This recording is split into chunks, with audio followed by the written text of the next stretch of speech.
sa private sector na naging tulay ng ating mga farmer sa ating kooperatiba at NDA, National Dairy. O, palpakan natin, hindi lang magaling na administrator ng Dairy Authority, magaling pang kumanta, pang karaoke.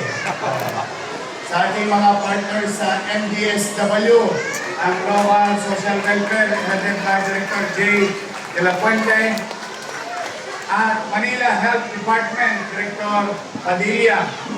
Ito yung nagsama-samang iba't ibang ahensya ng gobyerno at ang natulong natin sa national government din, Congresswoman Giselle Maceda. Mga konsihal, nandito, Ryan Ponce, Doc Almiron, si DJ Bagaching, kalimutan niyo na. Kasi mas paborito ko si Hana Bagaching. O sino mas okay? Si Hana, si DJ? Si Hana na lang. Dapat to si DJ, nagre-retire na. At Eunice Castro, Lady Quintos. Andyan din ang ating administrator, Atty. Wardy Quintos. At sa lahat, ang hindi ko pa nabanggit, nabati, o binabati ko kayong lahat. Baka may mga kaligtang pa ako. Sa mga bata, hi! Mahina pa, hindi pa kinakapin ng gatas. Ulit, hi! Hello! Sino ang gusto ng gatas? Taas ang kamay!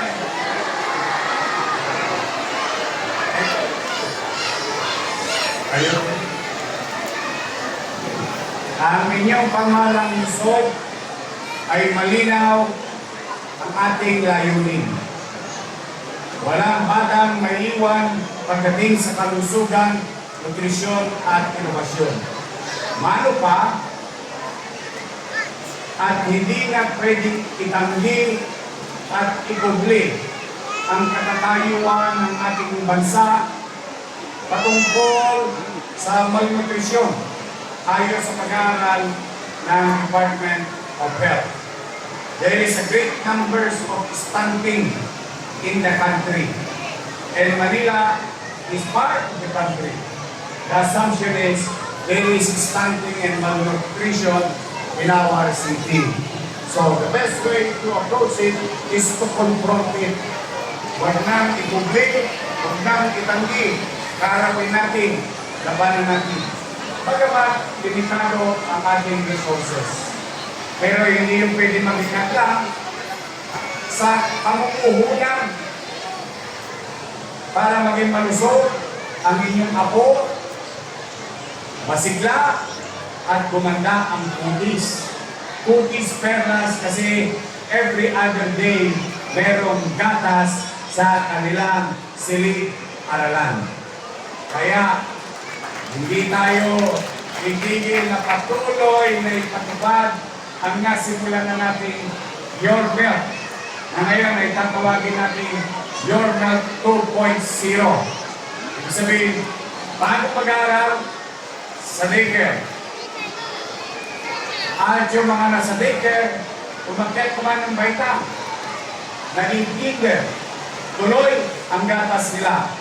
At grade 1 naman para sa ating mga bata sa lungsod ng Manila. During the first launch of Your Milk 21,000 plus, and I would like to give credit to MDSW, to our teachers, partners in NDA, and partners in private sector. Sapagkat mga nanay, mga tatay, hindi simple yung logistical challenge from the farm to packaging, then to delivery into their respective schools or daycare. Maraming salamat sa mga chairman. Palakpakan natin ang ating mga chairman. Through their cooperation, NDSW, Manila Health Department, private sectors, in synchrony na perfect natin yung distribution ng maayos at episyente sa buong Maynila. Now, the next challenge is we are now escalating from 450 daycare centers, tinatagdag na natin yung tinatawag natin big schools or regular schooling na. So, aakit na tayo sa kinder at grade 1. Ngayon, masaya ko, bagamat tipid, pero katulad ng isang ina, katulad ng isang ama, sa isang tahanan, na iraraos natin ang kalusugan o pangangalaga sa kalusugan ng ating mga anak. Kaya, mga nanay, mga tatay, mga lolo't lola na naghahatid, malamang kasi yung ating mga senior citizen nakikipag-agawan sa nanay at tatay na ihatid ang kanilang ako sa eskwelahan. Pumanatag kayo at patuloy at walang tigil tayong mamumuhunan sa isang polisiya programa ng inyong lungsod patungkol sa MBN, Minimum Basic Needs, Housing, Education, Healthcare, and Jobs. These are the 4 pillars of where our city resources will be invested. And today, that is the patuloy na prueba ng inyong pamahalang lungsod. Natugunan ang pangunahing pangangailangan ng ating mamamayan. Dahil dito, someday somehow, tataas ang antas ng pamumuhay sa lungsod ng Maynila. So sa mga bata, mga atats, ready na ba kayo? Ready na? So sa ating mga teachers sa daycare, thank you very much sa inyo nung nakaraang programa natin. Sumaya ba yung mga bata? Sumigla? Mas madaling pumapasok? O yan, yun yung talaga naging epekto base sa impormasyong nakamit namin. Now, with regard to what Administrator, National Dairy Administrator said to our farmers in the provinces, ay, pumanatag kayo. Ituloy-tuloy nilang alagaan ang mga baka ninyo. Dahil hindi kami titigil. Patuloy namin bibilhin ang inyong mga gatas sa inyong kani-kanyang bahay. Farmer, cooperative, national government, local government, working hand in hand, safely to achieve national goal, which is nutrition to our children. If we invest to our kids today as government, makikita ninyo, si Andaya, produkto ng nutrisyon, programang nutrisyon sa loob ng pampublikong paralan.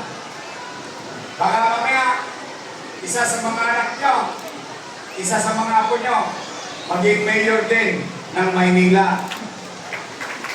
Why not? Bakit hindi? Is it impossible? No. Basurero, sidecar boy, pwede ka driver. Oh. Very well, pwede maging mayor ng Maynila. So the point is, your sons and daughters, yung apo ninyo, pwede maging doktor. Lalo ngayon, pinagagawa natin yung pinakamalaking paaralan sa buong Maynila, if not sa buong bansa, na College of Medicine o Pamantasan Luzon ng Maynila, College of Medicine. Sakto, Saktong-sakto sa audience ngayon. Bakit? Sabihin niyo na sa mga anak ninyo, anak, baka gusto mo maging doktor, baka gusto mo maging nurse. Hindi na tayo mahihirapan mag-apply sa pag-aaral ng medisina. Hindi katulad ng hamon sa atin ngayon na limitado lamang ang kaya nating akapin. Pero sa paggawa ng bagong College of Medicine, pagtuloy sa nutrisyon at pinatitibay ang pundasyon ng mga mag-aaral nating bata habang sila'y maliliit pa, pagdating ng araw, posible ang lahat ng kanilang pangarap na maging doktor, nurse, or lab technician, and so on and so forth, sapagkat by the time from 300 students that we acquire every year for College of Medicine, it can now be 5,000 Manileños ang pwedeng maproduce na medical professionals sa ating lungsod. So muli, mga nanay, mga tatay, steady lang kayo dyan sa Gilbin. Kaming bahala dyan sa mga anaks ninyo, mga atabs natin. Pipilitin namin maitawid, puhunanan ang kanilang kalusugan sa loob ng paaralan, sa loob ng health center. Kahit nasa sila, kukunan pa sila, mamumuhunan na kami sa inyo, mga nanay, mga atabs. Kaya po sa ating araw nito, maraming salamat at natagpuan ko ang NDA. Maraming salamat, natagpuan ko ang ating private partners. Maraming salamat, naging successful yung Yormel na nilusad natin. At sana, kayawaan ko, maging successful ulit itong batch na ito, because after this, ulitin ko, listen up. Sabihin mo sa mga baka, mamamaga ang mga dede nila. Dahil kukunin at iinumin ng mga batang Maynila ang kanilang gatas. Kaya sabi sa mga farmer, talagaan ng mabuti ang kanilang baka dahil may customer sila sa lungsod ng Maynila. Sa mga teacher ko, sa elementary at kinder, okay, kutya, sana maranasan nyo din ang naranasang buti ng ating mga daycare teacher. Sa sigla, partisipasyon, pagganda ng kalusugan ng inyong mga mag-aaral. So muli, bilang kang muli, mga batang Sampaloc, nasa 9th floor na yung magsaysay. Malapit na. We are on track of our commitment. Sinabi ko sa inyo, tatapusin ko. So far, we are on track. It's just an update because nababagay, nandito si Mang Gayola, nandito mga batang Sampaloc, at mga mag-aaral din, one way or another, ng Magsaysay High School. We are on track of our commitment to deliver para sa mga batang Sampaloc sa ating Magsaysay High School. Yun po ang update. So mag-iingat kayo, mga lolo't lola ko. Ilang linggo na lang. Lolo't lola ko, I love you. Lapit na, 3 weeks from now. Solo parents, shout out. PWD. Teachers. Police. PLN. UDN. Darating na. Nag-i-import na ako para sa quarter na ito. Kung manatag kayo, darating yan. Pipilitin ko lagi, kahit mahirap talaga, hindi na ako magkukubli, hindi na ako magkagaling-galingan, talaga mahirap. Pero, pipilitin natin itawid. Dahil ang kagaangan nito sa buhay, siya din kagaangan ng lungsod. Ang tagumpay ng mamamayan ay tagumpay din ng lungsod. So magkikita-kita tayo ngayong 3rd week of July sa ating mga minamahal na beneficiaryo. For now, mga bata, mag-aral kayong mabuti, ha? Sino ang gusto maging doktor? Mga bata, taas sa kamay. Engineer, teacher, nurse. Wow! Okay, so kailangan kayo pala mag-aral kayo. Magandang umaga, mga bata, mga magulang. Masaya ako para sa inyo.